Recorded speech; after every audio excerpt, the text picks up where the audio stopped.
Governo do Estado de São Paulo, por meio da Secretaria de Cultura e Economia Criativa, apresenta Barretos, Homens de Livro, uma produção de Israel Neto para a editora Quitembo, contexto original de Edjan Costa.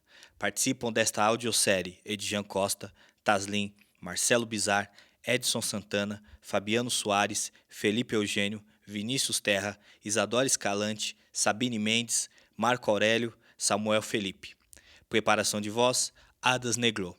Esse projeto é uma síntese do livro Barretos, Homens de Livro, que você pode ter acesso em www.editoraquitembo.com.br. Divirta-se. Capítulo 1. Dois Barretos. Sexta-feira, 18 de outubro de 1907. O despertar no subúrbio era enganador. Vozes de crianças, risadas, pássaros cantando, cachorros latindo. O rumor que chegava da rua prometia um dia tranquilo e de paz, longe de preocupações mundanas. Um olhar mais demorado revelava gente que sofria e lutava em igual medida. Gente que acordava cedo para ganhar o dinheiro em ocupações com baixas remunerações ou cansativas demais. Ele acordou cedo, ouvindo o galo do vizinho cantar. O galo, que já estava velho, cantava mesmo antes do sol nascer. Cantava o dia todo. De manhã, de tarde e de noite. Ainda deitado e com os olhos fechados, ele ficou se perguntando se bichos podiam ser contaminados pelo germe do anarquismo. Abriu os olhos, ainda se sentindo cansado. Levantou e deixou a brochura que ficara lendo até tarde sobre o travesseiro. Naquela manhã, não queria nem podia perder tempo.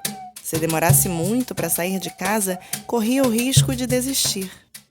Sentia os primeiros sinais da chegada daquele velho e conhecido desânimo.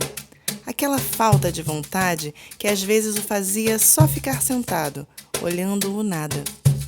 Melancolia, banzo, o desgosto do cativeiro. Foi até a porta do quarto do pai. O velho ainda dormia, o corpo mal coberto pelos lençóis. Quando ele estivesse acordado, os gritos começariam.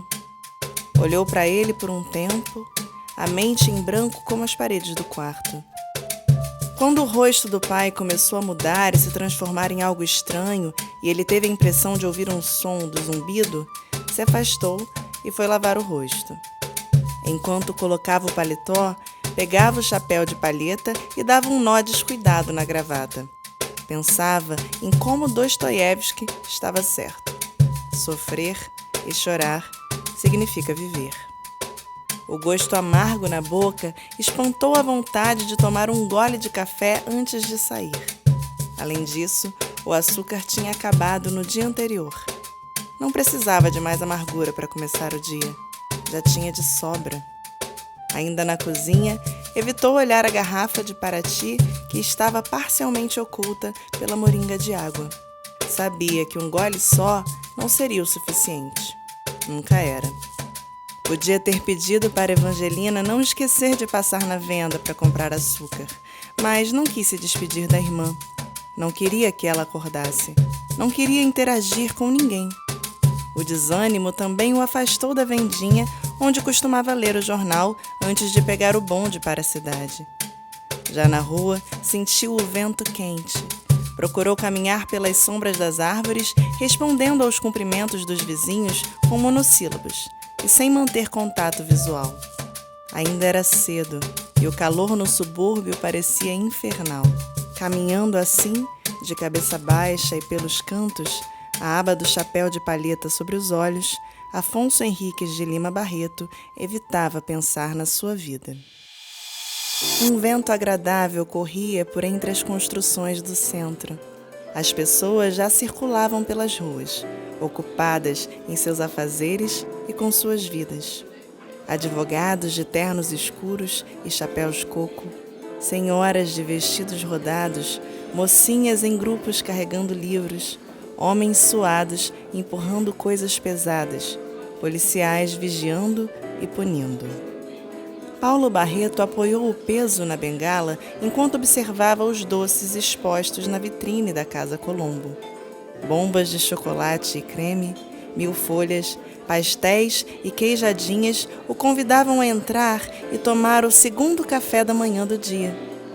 Retirou o chapéu quando entrou pela porta, sendo cumprimentado por um garçom sorridente.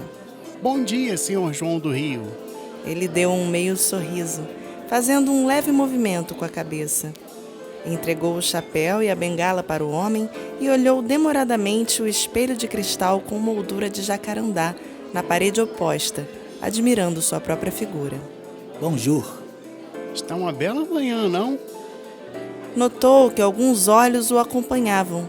Alguns provavelmente tinham escutado seu nome de pena, João do Rio, e queriam olhar para o rosto por trás das reportagens lidas por tantos na cidade.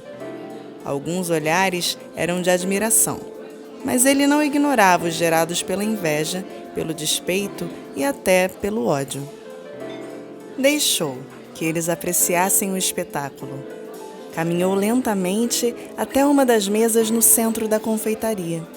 O garçom, que o acompanhou durante todo o trajeto, esperou que João retirasse, com movimentos estudados, as luvas brancas e só então estendeu um menu com capa de couro marrom. Ele dispensou com um movimento de mão e fez o pedido. O garçom sorriu, balançando a cabeça, como se aprovasse enquanto anotava. Os olhos de João vagaram através da vitrine, esquadrinhando a rua.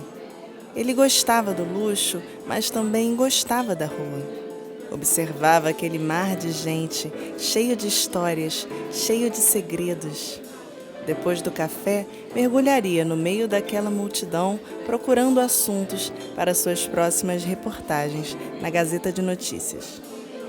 Viu um homem negro e idoso andando com dificuldades. O homem parecia tentar aumentar a velocidade dos seus passos enquanto carregava uma trouxa com qualquer coisa.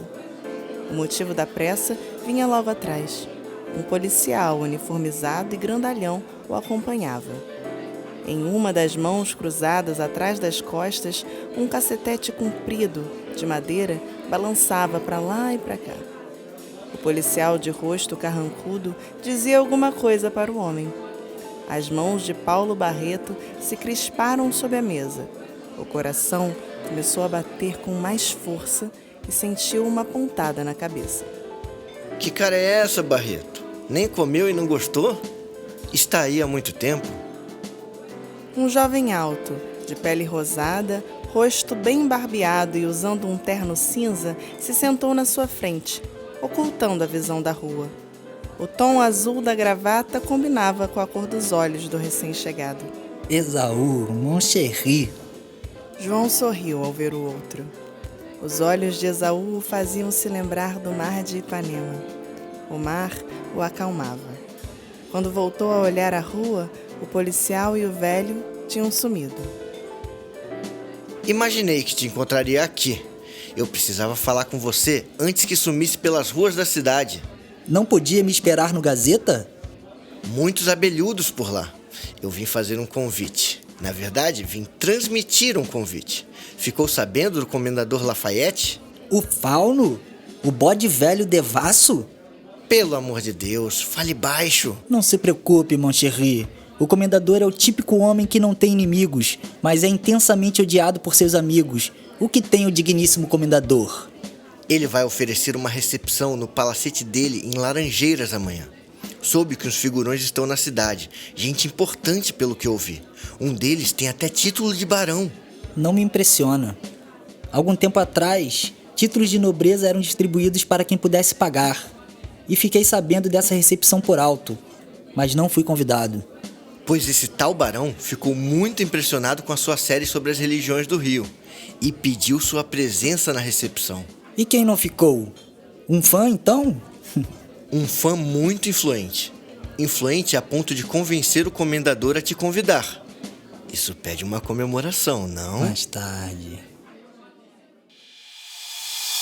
Os dias como escriturário no expediente da Secretaria do Ministério de Guerra eram uma repetição sem fim. Chegar, sentar em sua cadeira, colocar os lápis e papéis sobre a mesa, fazer algumas cópias, escrever cartas, preencher ocorrências e ficar olhando o relógio, até que ele indicasse a hora de sair. Aproveitou o marasmo e a falta de tarefas para preparar o material que precisava entregar ao editor da revista Fonfon, ainda naquela semana. O desânimo da manhã se dissipara um pouco, mas dera lugar ao ressentimento. Primeiro, pelas coisas que teve de abrir mão, e segundo, pelas oportunidades que nunca teria por não ser filho de nenhum conde ou barão. O sentimento de revolta foi bom para o texto que estava preparando.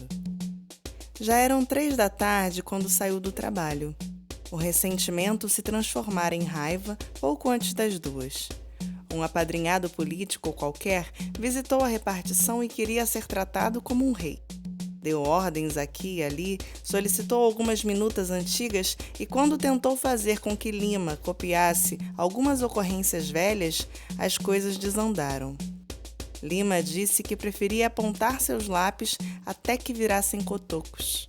O olhar do garoto, que não deveria ter mais do que 20 anos, mas já ganhava o dobro dele por causa de favores, o irritou ainda mais. Se não fosse Jacó, eterno colega do deixa disso, as coisas podiam ter piorado ainda mais.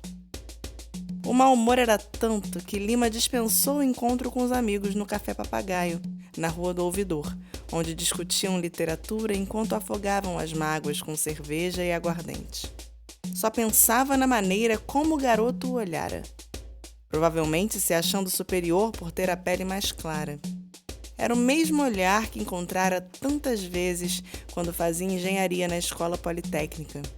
Foi essa irritação que queimava o estômago e espantava o pensamento racional, que o fez desviar seu caminho e seguir o Almofadinha pelas ruas do centro.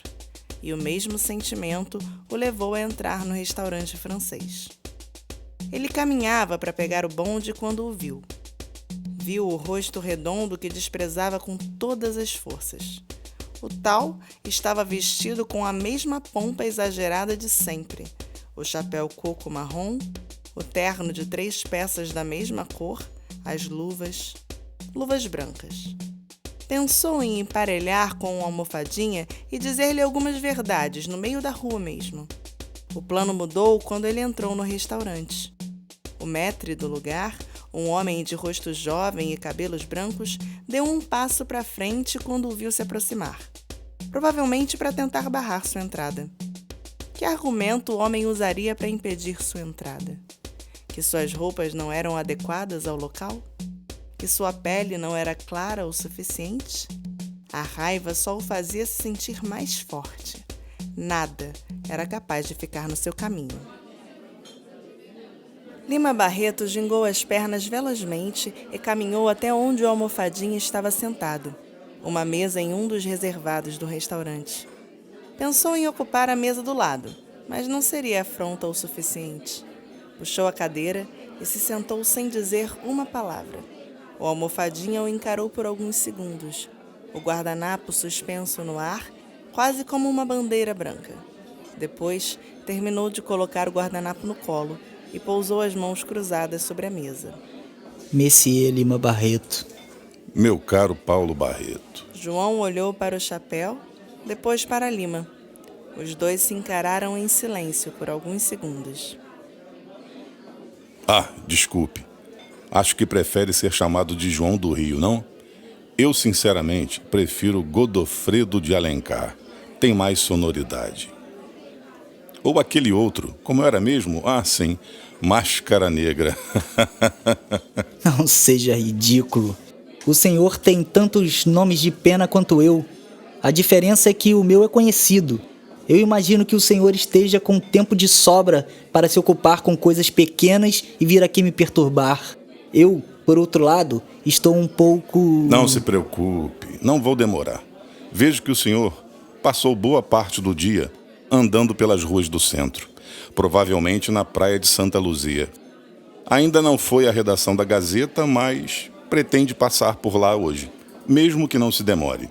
Também vejo que dentro de alguns minutos terá uma reunião com pelo menos mais um cavalheiro. Eu já tinha ouvido falar dessa sua habilidade. Belo truque. Pode tentar conseguir dinheiro como adivinho. Eu bateria palmas, mas não quero constrangê-lo. Agora entendo por que escolheu aquele pseudônimo para sua coluna na Fonfon S. Holmes, não? Lima ouviu passos às suas costas. Pelo reflexo do porta-guardanapo bem polido, viu 2 homens se aproximando. O maître de cabelos brancos e outro homem grandalhão. Também viu João fazer um movimento rápido com as mãos. Os passos se afastaram. Quem disse que fui eu que escolhi? Duvido que algum editor colocasse um nome que um senhor não aprovasse em algum de seus escritos. Agora, antes de ir embora, se importa em dizer o que deseja? Só passei para cumprimentar um colega de escrita e dizer que um dia seus amigos vão se cansar do seu teatrinho. Sabe onde quero chegar, não? Não, acho que não sei. Tem gente nessa cidade que precisa ter sua voz ouvida. Você não vai conseguir fazer isso se passando por homem branco da cidade, nem usando essa fantasia de dandy. Eu sou um homem de letras, assim como o senhor. Vivo pela pena. Digamos que às vezes eu uso penas brancas, às vezes penas pretas, e na maioria das vezes nem me importo em saber qual é qual. Não faz diferença, contando que façam o trabalho. A diferença é chegar mais longe. Boa comilança para você e para seus amigos Brasseurs de Fer. Capítulo 2. O Barão e o Garoto. Sábado, 19 de outubro de 1907. Lima Barreto ocupou a manhã de sábado com uma ou outra coisa na casa que precisava de atenção. Colocou um pouco de óleo nas dobradiças da porta que levava ao quintal, pregou uma tábua solta do assoalho, tudo sem muito ânimo ou capricho. Fazia o possível para não olhar a tal garrafa de Paraty meio oculta pela moringa na cozinha. Olhar era o primeiro passo para desejar. Ainda era cedo. Ele sabia que metade de uma garrafa não o ajudaria a cruzar o final de semana. Precisaria de outra coisa. E mais outra. E mais outra. Depois do almoço, sentiu que perderia a batalha. Pensou que poderia ter ido passear por Copacabana e aproveitar o silêncio e a praia. Mas não tinha ânimo para isso. Despediu-se da irmã, pegou o chapéu e foi para a casa da pessoa que poderia ajudá-lo a vencer pelo menos o sábado. Seu nome era Sócrates, mas Lima o chamava de maestro. Era um senhor de idade com cabelos brancos que contrastavam com a pele negra. Morava em um casarão no alto de uma ladeira com a filha. Alguns vizinhos achavam que as visitas de Lima eram por causa dela. Ninguém acreditaria que o que encantava os olhos do jornalista na casa do velho professor eram as antiguidades, os livros do homem e a boa conversa. O maestro o recebia sempre em um quarto grande nos fundos do casarão. As paredes eram cobertas por mapas e imagens anatômicas.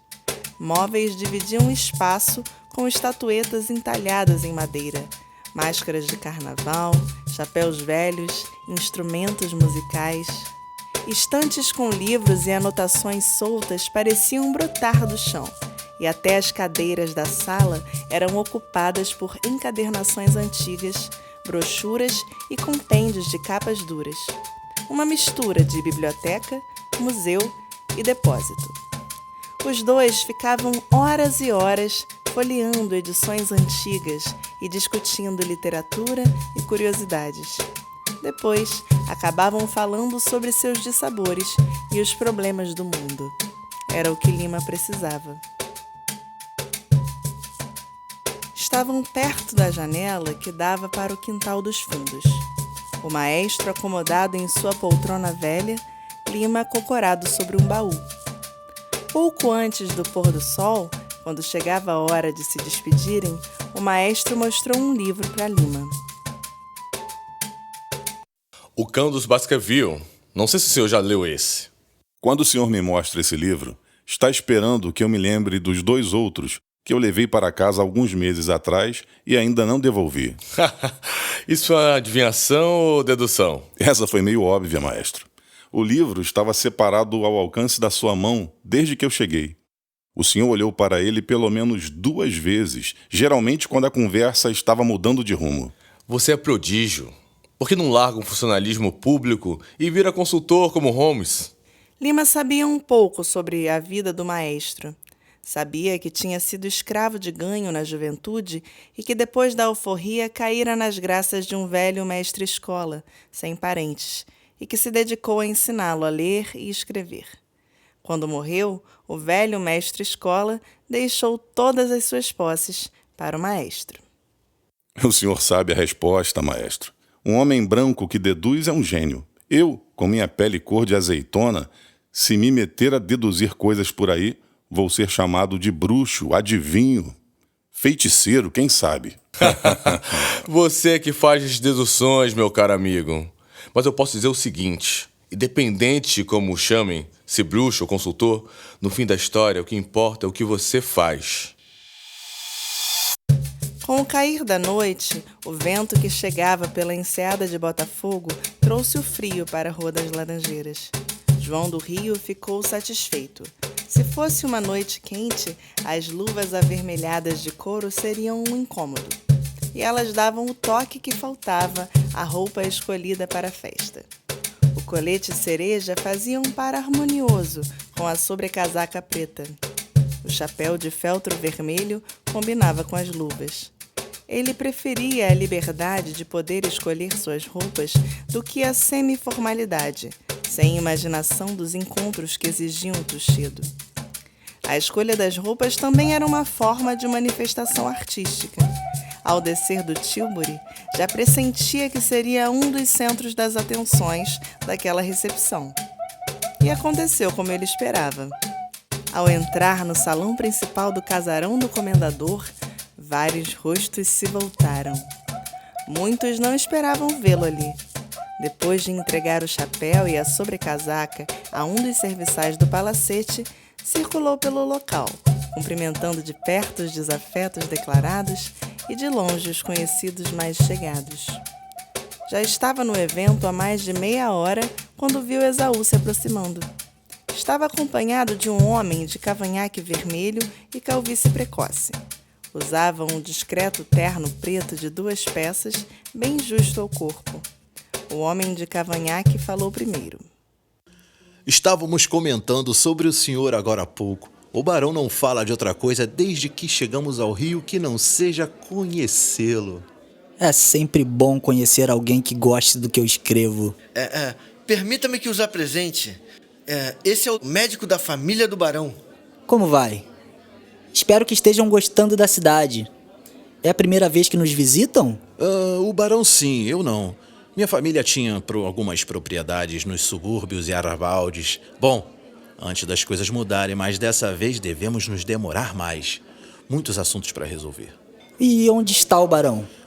Precisou se ausentar um pouco, está se cansando muito facilmente. Problemas da idade, é um homem teimoso, então tenho que ser enérgico algumas vezes. Hoje mesmo ele recebeu várias visitas, e as visitas de trabalho geram aborrecimentos, né? Mas até o final da noite os dois se encontrarão.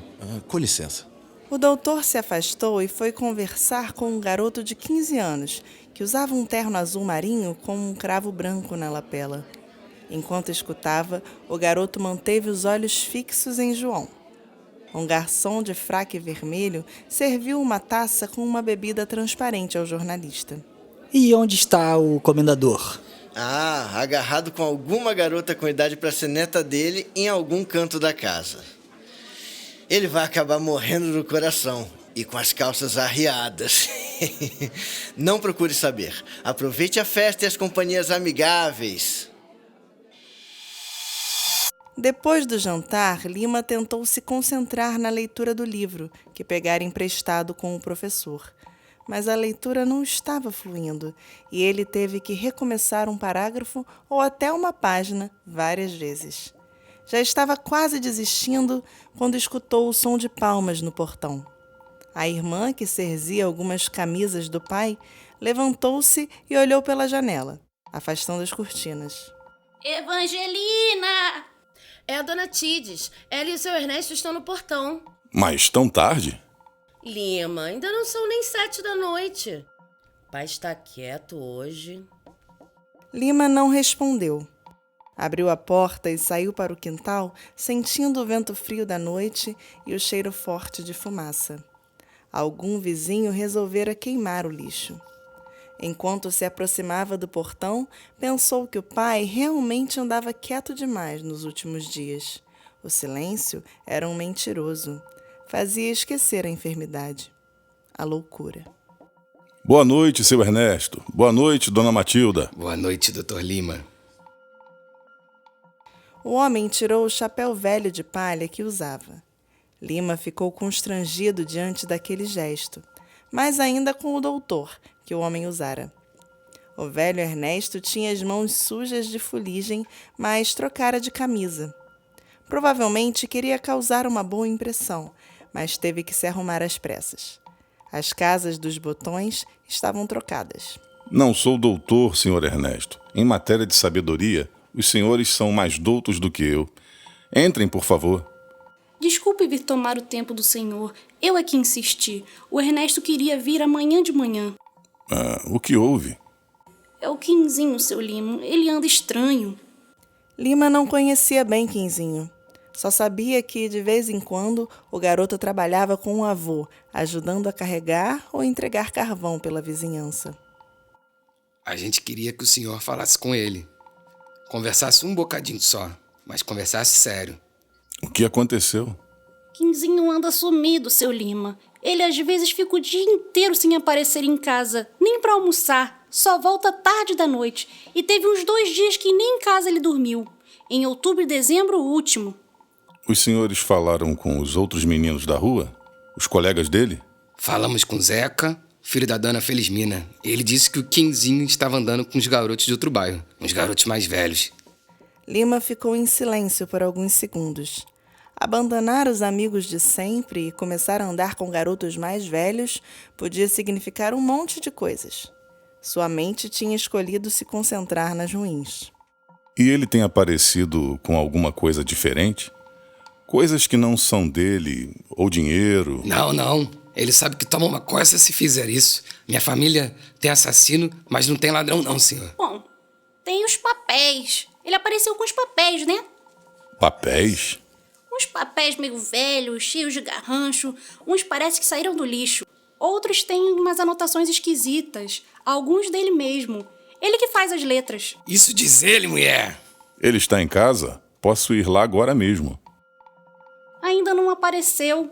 Nós pensamos em vir falar com o doutor porque ele respeita muito o doutor. Vive dizendo que vai aprender a ler que nem o senhor. Lima sorriu ao ouvir aquilo.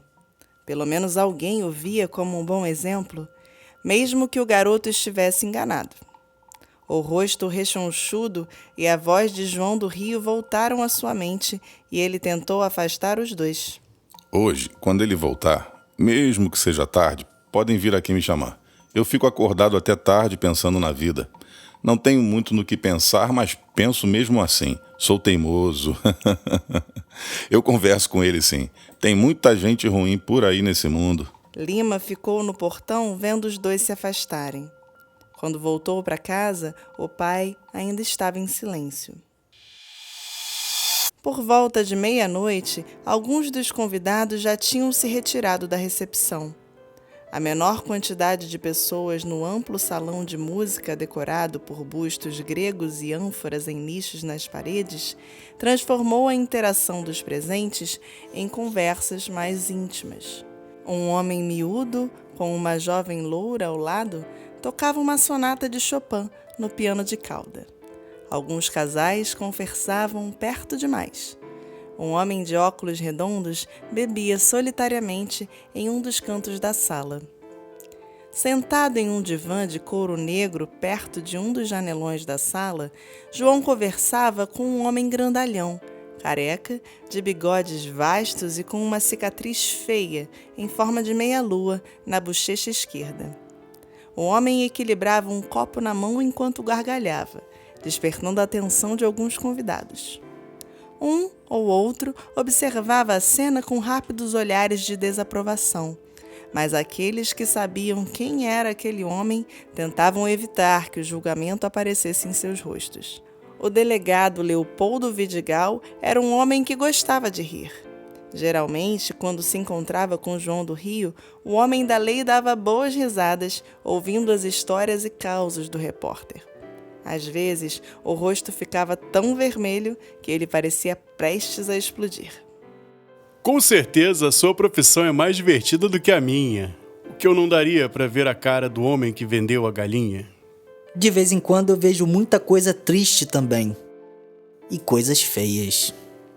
Eu imagino. O mundo está cheio de coisas boas e de coisas más. O que me lembra uma coisa. O senhor vai querer nos acompanhar a algum passeio esse mês? Passeio era como o delegado chamava as pequenas incursões que realizava de noite, sempre acompanhado de 2 ou 3 policiais por alguns lugares do Rio.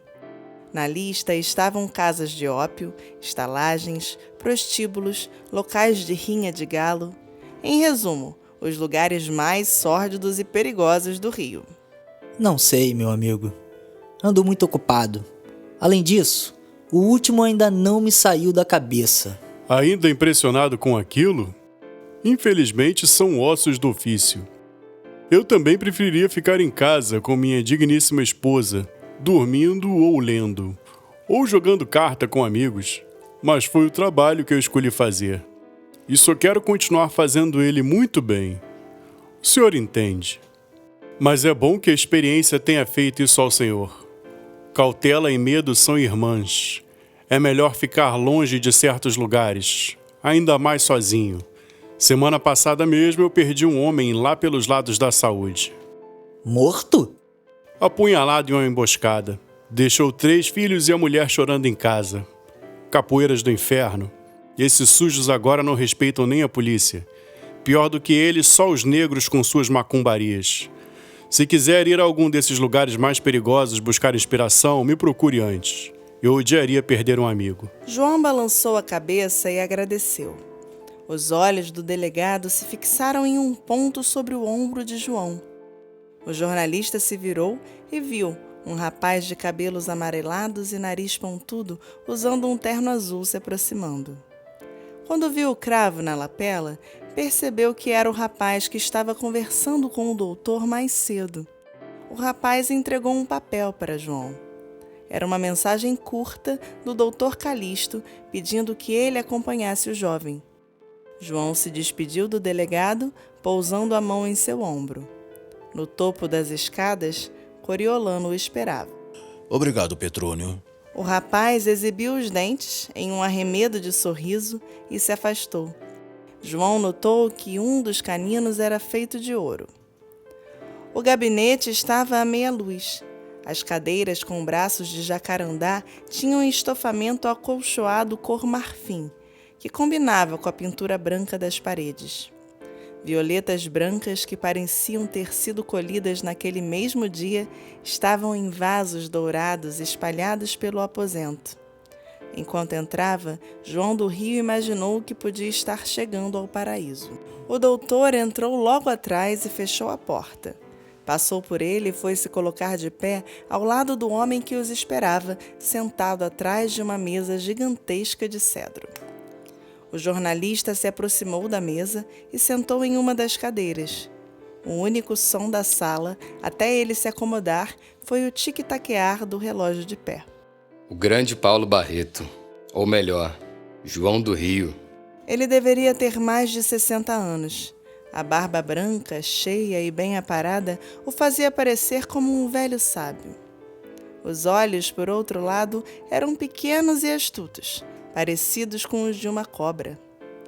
O olhar, inclusive, era a única coisa que parecia viva naquele rosto ossudo e envelhecido.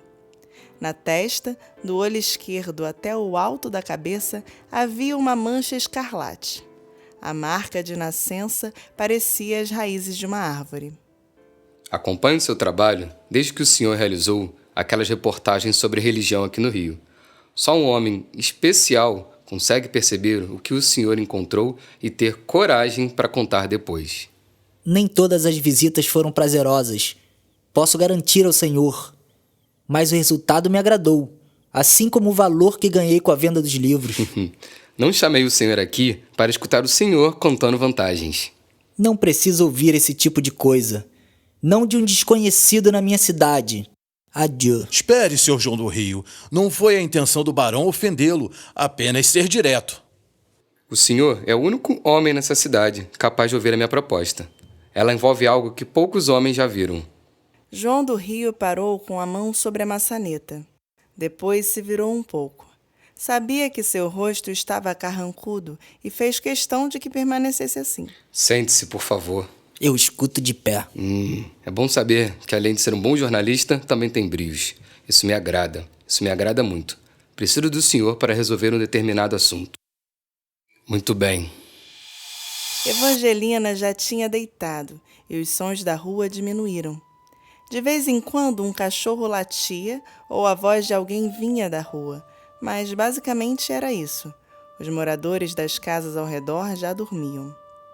Lima Barreto deixou o livro de lado e ficou olhando para a parede por alguns segundos. Convenceu-se de que aquele não seria o dia em que terminaria o livro. A vista estava cansada, mas os rostos que ele via surgindo nas sombras da parede da limana não eram fruto de ilusões de ótica. Rostos estranhos e pálidos, amarelados. Esfregou os olhos, colocou o livro no sofá e se levantou. A janela já estava fechada.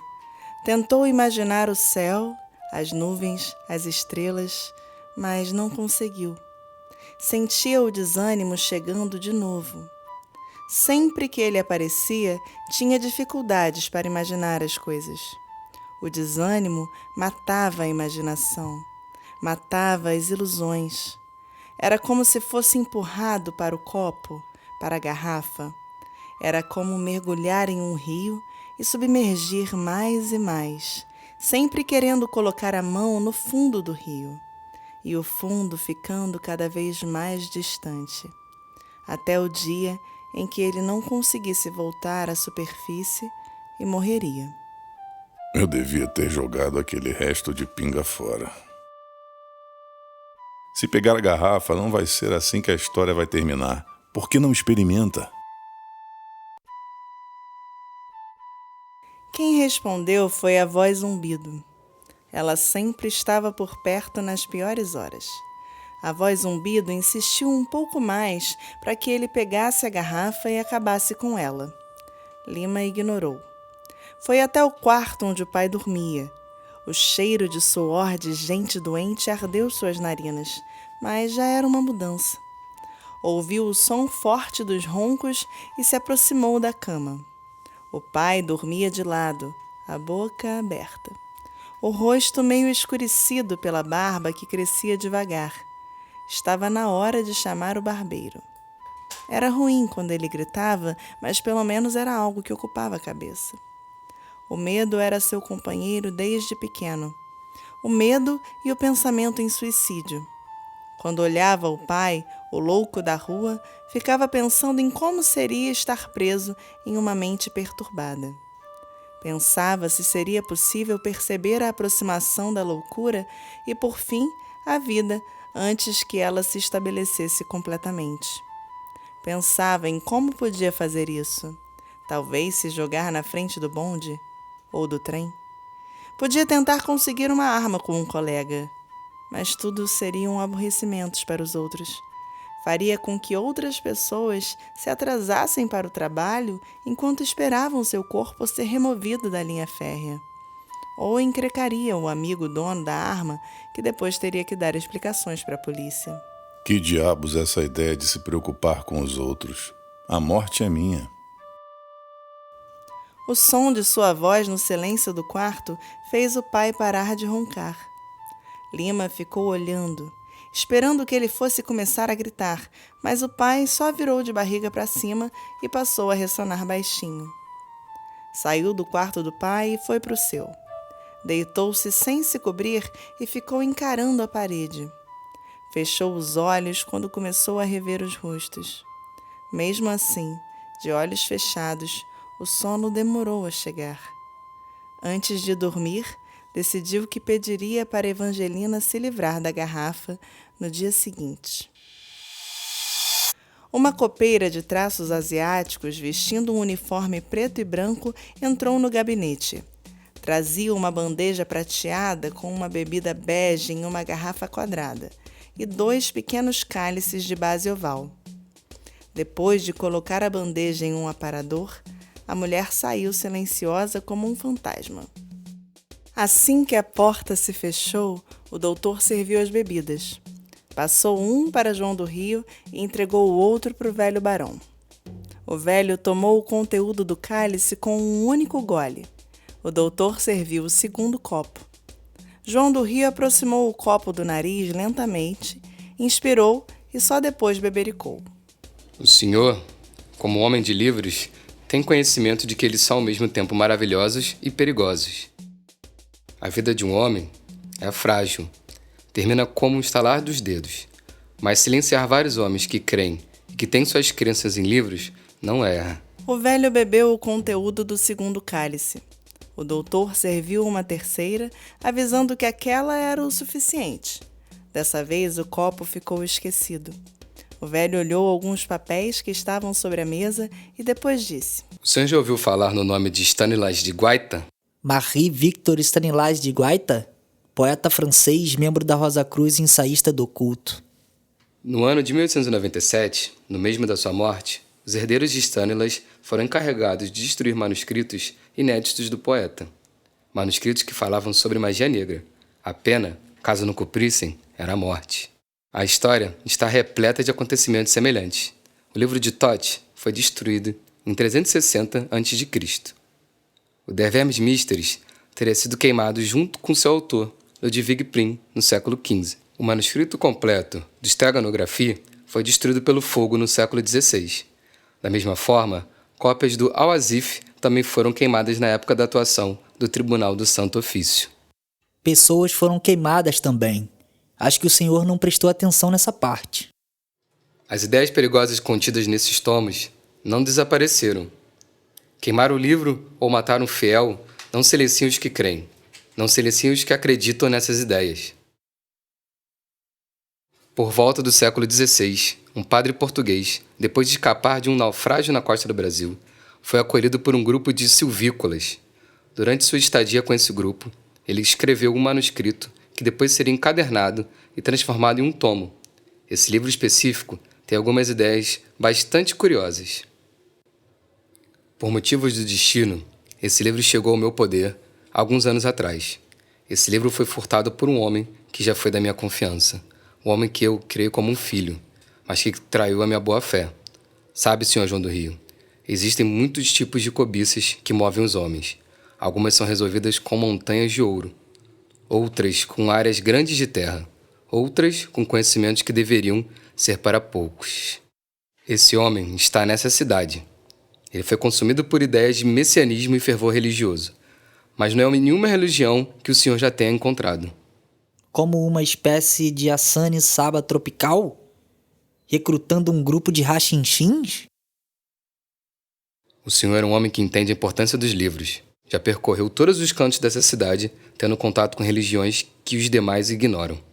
E, como nenhum outro, conhece os cantos mais esquecidos daqui, as pensões, as estalagens, as hospedarias. Eu tenho certeza de que é nesses cantos que ele vai tentar arregimentar seu grupo. João do Rio terminou de beber seu licor. Deu a volta e sentou na cadeira que ocupara antes. Cruzou as pernas e ficou observando o copo, sem pressa. A luz do lustre refletia nos entalhes do vidro, produzindo reflexos e lampejos. Vamos ver se eu entendi.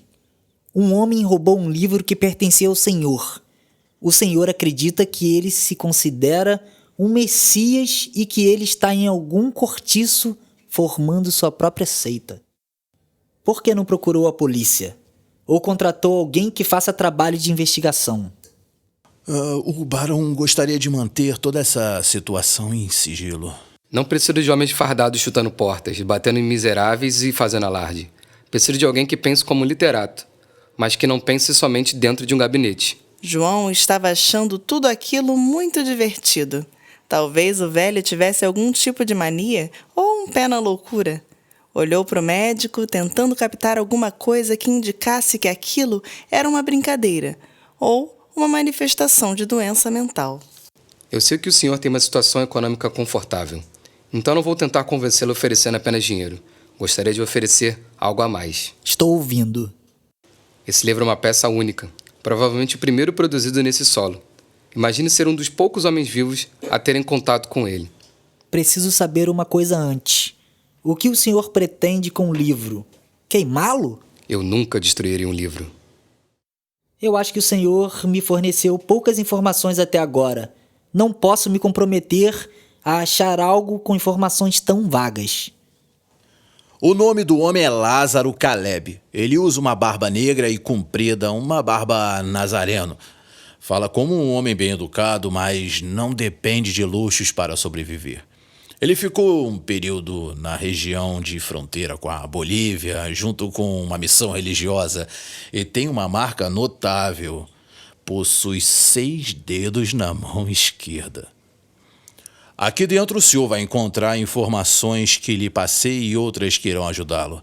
Algumas são anotações do próprio Caleb, além de uma fotografia para que o senhor conheça o rosto do homem que deve encontrar e também um pequeno adiantamento para custear o seu trabalho. João do Rio pegou a pasta e se levantou da cadeira. Não precisou dizer nenhuma palavra indicando que concordava com a proposta. Capítulo 3. A tempestade e a calmaria. Domingo, 20 de outubro de 1907. Era um domingo ensolarado, do tipo que pede preguiça, descanso, tranquilidade. Lima acordou cedo, foi até a venda, tomou o café e leu o jornal. Depois, voltou para casa. A visita do dia anterior ao maestro tornara o fim de semana mais suportável. Não se demorou na rua.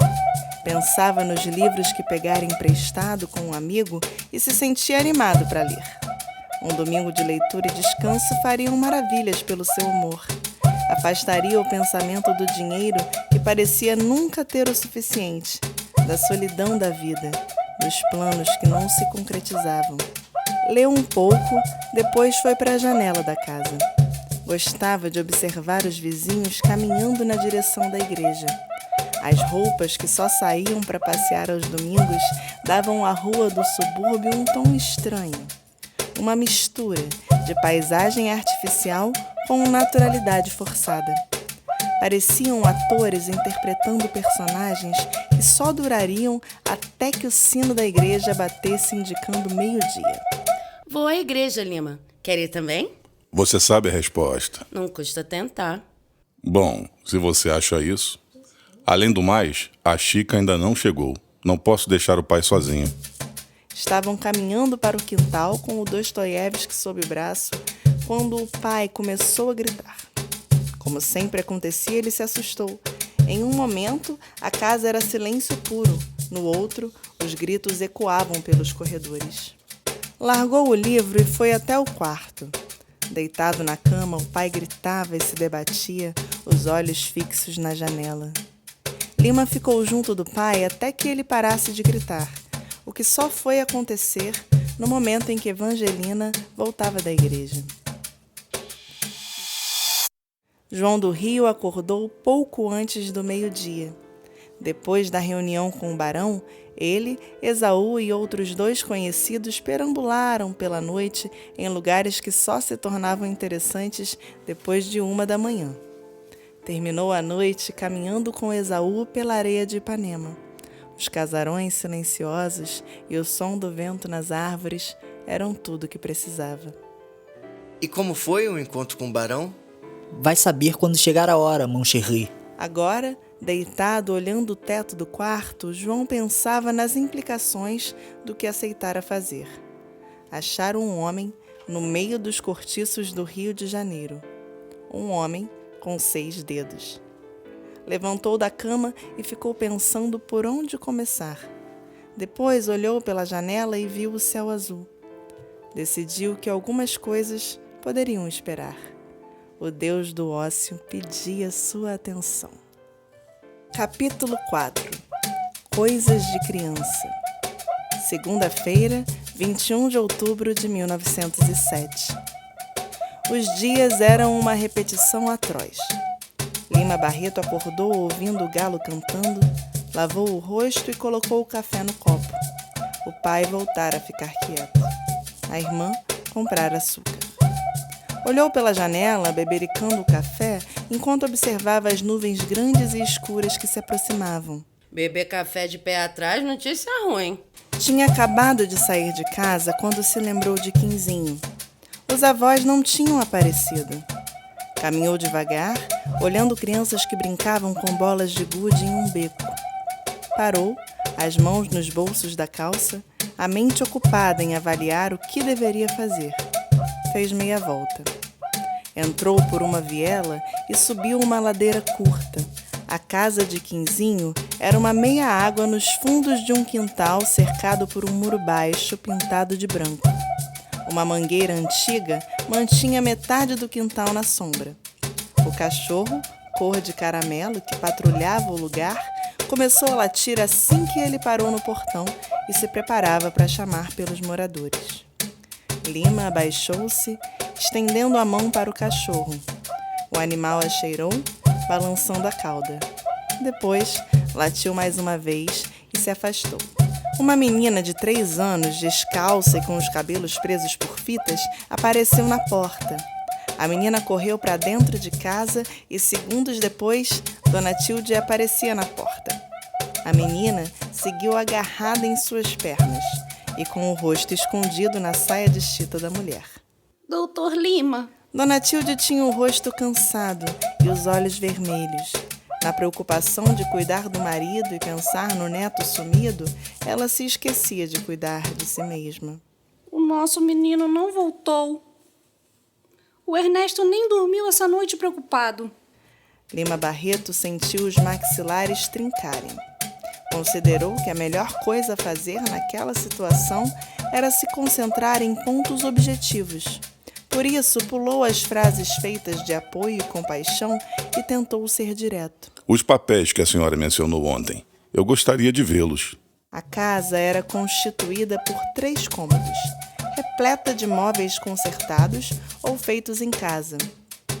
A mesa da cozinha, que ficava do lado de um fogão a lenha, tinha uma fruteira que parecia ser de prata, cheia de frutas. A fruteira talvez fosse o item mais caro da casa, e se a situação fosse diferente, Lima teria gostado de saber como ela tinha chegado naquela casa. Apesar da simplicidade, a limpeza nos cômodos era impecável. A sala era o menor de todos. A cozinha ficava do lado de fora e era composta basicamente por um fogão a lenha. Um cômodo nos fundos, maior e bem iluminado, era o quarto de todos da família. 2 janelas grandes ficavam à esquerda e à direita. Sob cada janela, havia uma esteira reforçada embaixo por palha. Um armário gigantesco de 4 portas e feito de madeira de lei, talvez o segundo item mais caro da casa. Ele guarda as coisas dele aqui. Lima pegou a caixa de madeira e, acompanhado da mulher, voltou para a cozinha e a colocou sobre a mesa. Lá dentro, bolinhas de gude, uma caixa de fósforos, 2 rolhas de vinho, um carretel de linha, um canivete e uma foto, que mostrava uma mulher de olhos grandes e expressivos com um bebê nos braços. Tesouros de criança. Os papéis que a senhora mencionou... A mulher entregou um monte de folhas para Lima. No meio dos papéis, 2 brochuras castigadas, uma já sem a capa. Lima pegou o livro menos comprometido. Era uma edição antiga de Robinson Crusoe. Ele gosta muito de livros. De vez em quando ele vê o senhor lendo no quintal e fala que quer ser igual ao senhor. Todo o valor daquele elogio se perdeu. Os 2 livros do garoto, guardados como tesouros, provavelmente tinham sido resgatados do lixo de alguém. E ele, que morava ali perto, nunca dera um livro novo ao garoto. Lima pegou os papéis e olhou, tentando tirar algum sentido daquilo. Mas sua mente continuava pensando nos livros que tinha e que podia dar ao garoto. Sabia por experiência própria que não adiantava teimar com a própria cabeça. A senhora se importa se eu levar esses comigo? Eu quero dar uma olhada com calma para ver o que descubro. Dona Tildes, eu sei que a senhora e seu esposo estão preocupados com o Quinzinho, mas vamos esperar só mais um pouco. Eu vou conversar com um amigo que entende de leis. Para nós, não é bom entrar em delegacias sem um advogado. Delegacia? Meu Deus! Mas, doutor, advogado custa caro. Esse me deve uns favores, não vai dizer não. Por enquanto, só podemos imaginar que o Quinzinho não fugiu de casa. Não? Ele tem uma foto da mãe na caixa. Os cantos estão gastos. Ele deve olhar para ela sempre. Se fosse uma fuga planejada, não acredito que ele deixaria para trás. A senhora disse que ele já dormiu fora antes. E notícia ruim corre rápido. A velha pareceu ficar aliviada ouvindo ele falar. Lima não. Sua mente imaginava que outras coisas poderiam acontecer e fazer com que um garoto de 9 anos não voltasse para casa. Lima entrou na repartição exatamente às 10h05. Deu bom dia para os colegas e foi para sua mesa. Estava abrindo as gavetas para pegar lápis e o papel timbrado quando Jacó se aproximou. Lima, sentimos sua falta em um bar. O que houve? Lima se inclinou para trás, encostando as costas no espaldar da cadeira e empurrando até que só os 2 pés traseiros tocassem o chão. Ficou se balançando um pouco antes de responder. Ontem estava com o humor do cão, Jacó. Ia acabar descontando em vocês. Nada que uns goles não ajudassem. Uns goles não. Você sabe que comigo é tudo ou nada. Lima riu. Quando o amigo estava longe, o sorriso sumiu e ele retirou os papéis dobrados do bolso interno do paletó. Colocou o material sobre a mesa e deu uma primeira olhada rápida. Depois observou cada um com mais calma. Naquele bolo de papéis, pouca coisa parecia fornecer informações. Alguns papéis tinham garranchos, como se o garoto estivesse tentando aprender a escrever. Alguns eram páginas arrancadas de revistas, que não pareciam seguir nenhum padrão. Outras eram desenhos infantis de animais e pessoas. Mas 4 papéis se destacavam. Um deles estava coberto por letras caprichadas e alternadas. Parecia um exercício de caligrafia, com algumas letras se repetindo. Alguns conjuntos de letras estavam em agrupamentos, com riscos horizontais e verticais ao redor delas. No primeiro grupo estava escrito: Obodofá, HEJPLRNI, ATC, ME, DG, CIS, Quimaus. A segunda folha tinha o que parecia ser um desenho retirado de um livro antigo. A página, amarelada e mais grossa do que as demais, tinha a borda carcomida e em uma parte escurecida. Lima passou o dedo pela parte escura. Fuligem. Alguém tentou queimar a página, ou talvez o livro, onde a página estava. Quem ainda queima livros? De um lado, a página tinha um desenho que parecia uma ilustração feita por xilogravura. Era a imagem da cabeça de um animal gigantesco, de boca aberta, prestes a engolir 2 seres humanos diminutos que pareciam ter sido lançados para ele. Lima olhou o animal várias vezes, tentando definir o que era. Por fim, achou que lembrava uma mistura de caramujo com peixe.